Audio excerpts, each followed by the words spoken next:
How are we doing? Good. All righty. Well, look, I want to just, if I can, just take a few moments to share some stuff that I've been studying. You know, as a pastor, I have found this challenge because I'm in a small college town of about 18,000 people. Got a church of over 1,000 people, and that church consists of 5 different generations. In fact, this is the first time in thousands of years that 5 generations, a mass of 5 generations, are alive at the same time. I mean, you think about that, right? There's the so-called greatest generation, right? Those born before the end of World War II. My parents are in that. Right? They remember the Depression. They remember the war. And then you have the boomers, the baby boomers, those born between 1945, 46 to about 1962, somewhere through there. Then you have Generation X, my generation, 1962 to 1980. Then you have the Millennials, right? Most of you are probably there. How many of you were born between 1980 and 2000? Almost all of you, exactly. You are the Millennials. I'm going to compliment you here in a minute, and I'm going to pick on you here in a minute.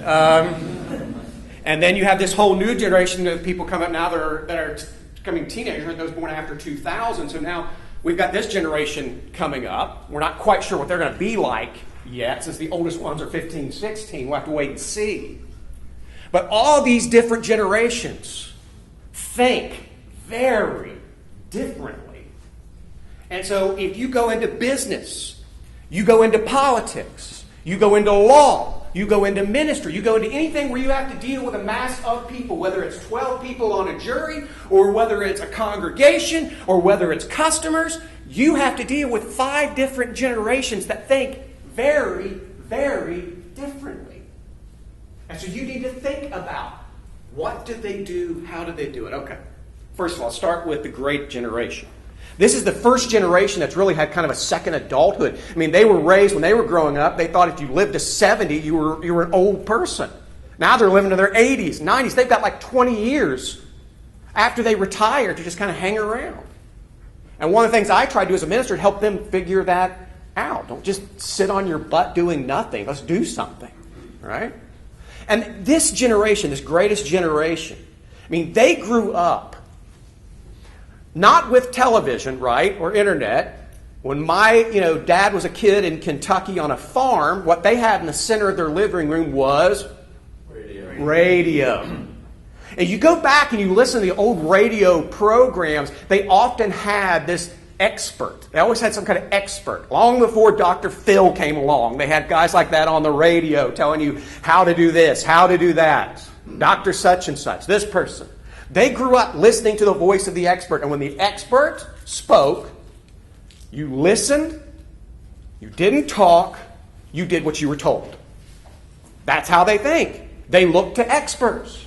This is one of the reasons why that if you have like grandparents and stuff in that generation, if they have a serious medical issue, you need to go with them and be their advocate because they won't question the doctor. Right? Doctor will come in and say, you've got this. Okay. You go, wait a minute. What does that entail? What does that? I mean, they don't ask questions. They just do what they're told. Right? And this is one of the reasons they look at other generations and go, you guys talk too much. Shut up. Listen. And they're worth listening to if you can keep the cranky down, right? If you get them to turn down the cranky, they're actually worth listening to. That's the greatest generation.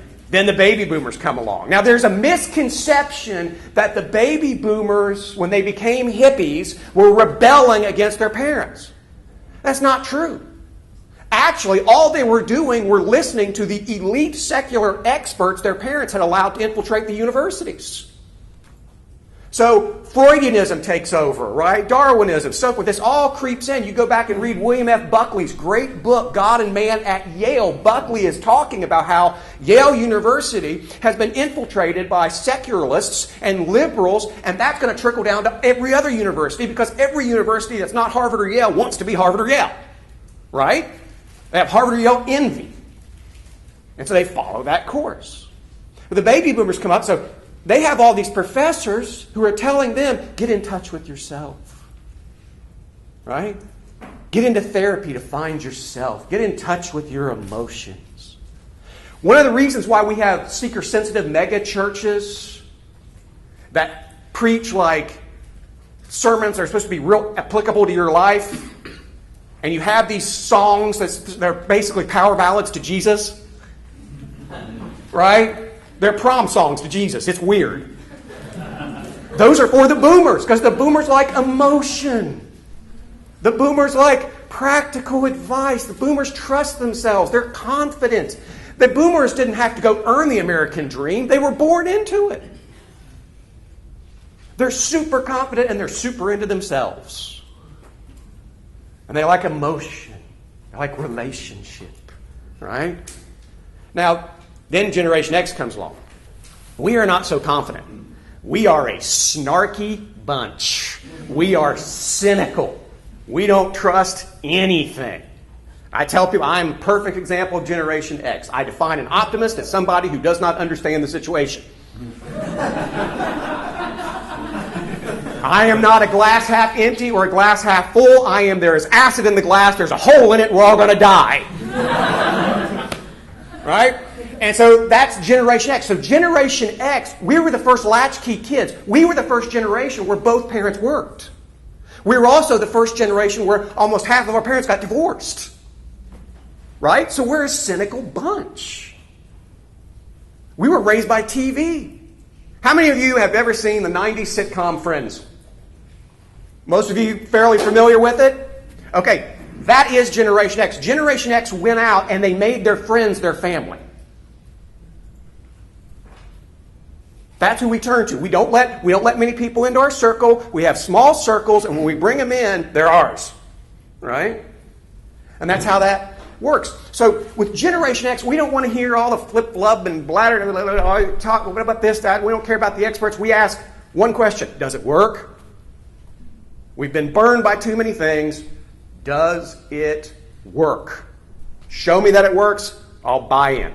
I had a lot of friends who voted for George W. Bush in 2004 and then voted for Barack Obama in 2008 simply because they looked at the mess Wall Street was in 2008. They looked at the Middle East and said, well, that didn't work. Let's see if he'll work. That's as simply as they thought. Then come the Millennials. You guys. And you get the reputation of thinking you too much of yourselves, spending too much time living in your mom's basement, not getting out there. Well, there's some truth to that, but I'm going to cut you a little slack. First of all, there is some truth to the stereotype that you millennials think too highly of yourselves.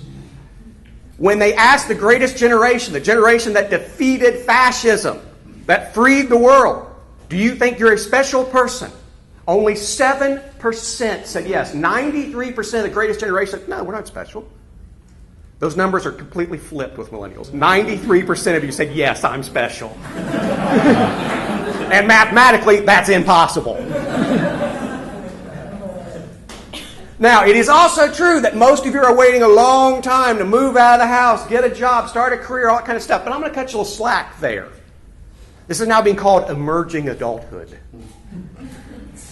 And there's a reason why your fellow millennials are waiting so long to choose career, relationships, so forth. Because they've looked at us and they've looked at the boomers and said, you guys hated your job, you hated your marriage, I'm not making that mistake.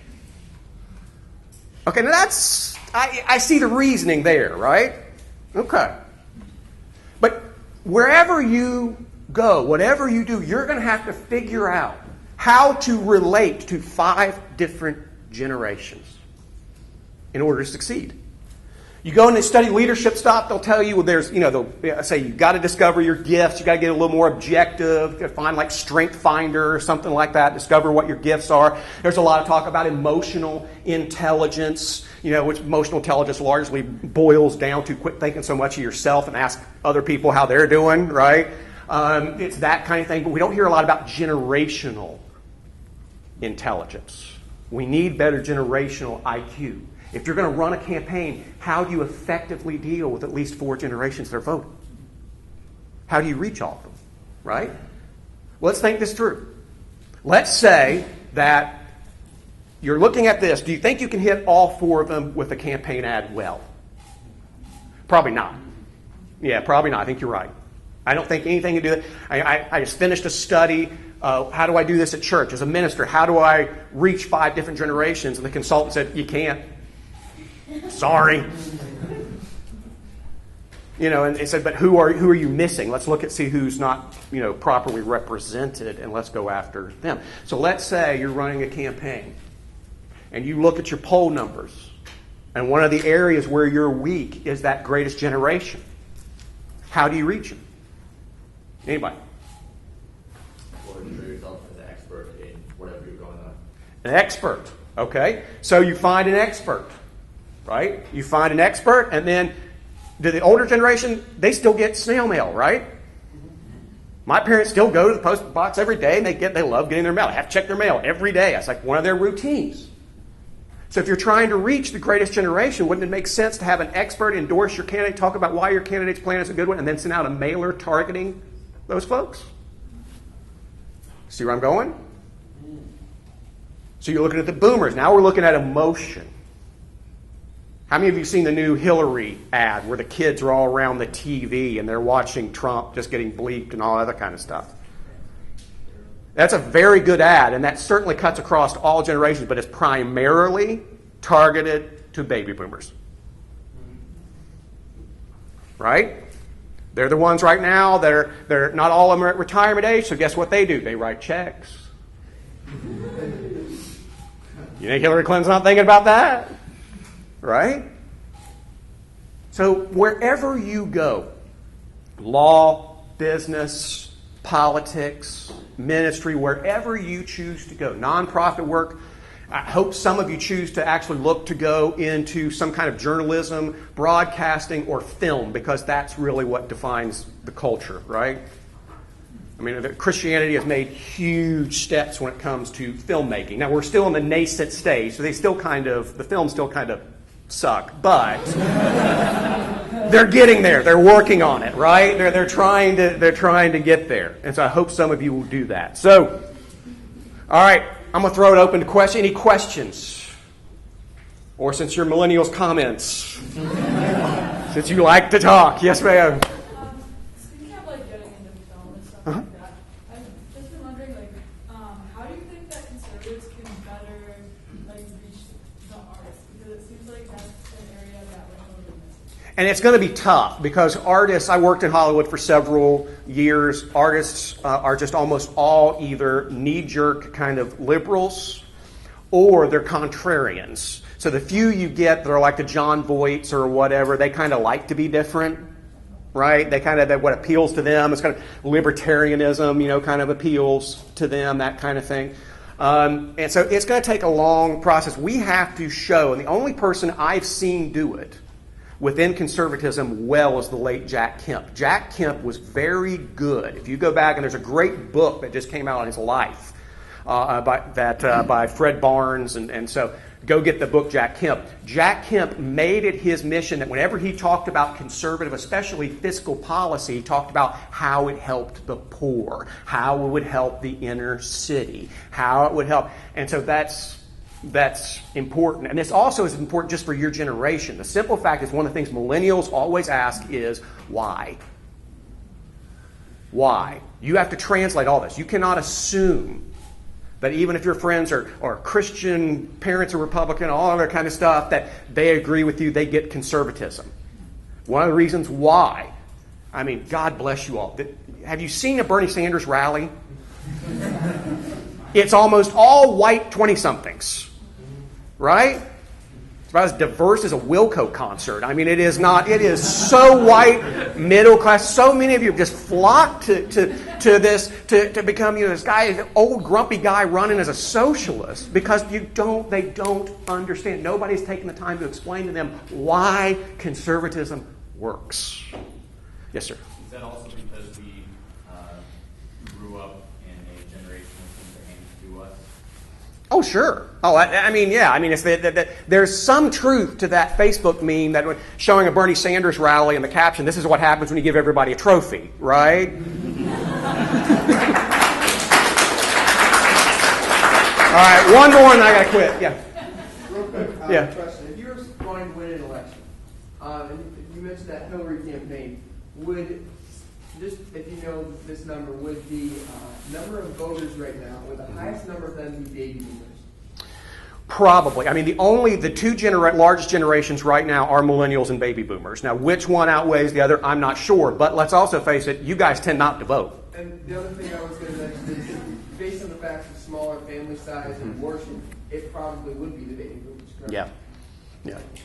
There's a big number of them. But keep in mind this, the only group out there other than Muslims who are really having kids these days are Christians. Most of my secular friends like, I don't want to mess with that baby stuff. I got my career to think about. I'm doing this, that. So, you guys just keep having babies. You can't beat them, outbreed them, right? All right. Thank you all very much. I'll be around.